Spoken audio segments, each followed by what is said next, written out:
السلام علیکم دوستو، تحریک لبیک پاکستان کے ایک اور اہم رہنما کو گرفتار کر لیا گیا۔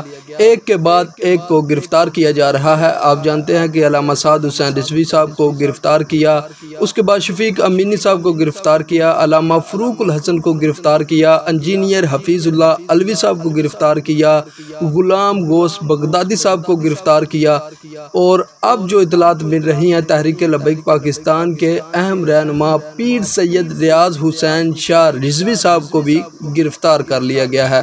آخر حکومت کیا چاہتی ہے؟ سب کو گرفتار کیا جا رہا ہے، لیکن ابھی تک کسی کو بھی رہا نہیں کیا گیا۔ اس کے علاوہ آپ جانتے ہیں کہ پیر سید ظہیر الحسن شاہ جو کہ تحریک لبیک پاکستان کے مرکزی نائب امیر ہیں، ان کو بھی گرفتار کیا گیا تھا، تو ابھی تک ان کی رہائی جو ہے وہ بھی ممکن نہیں ہو سکی۔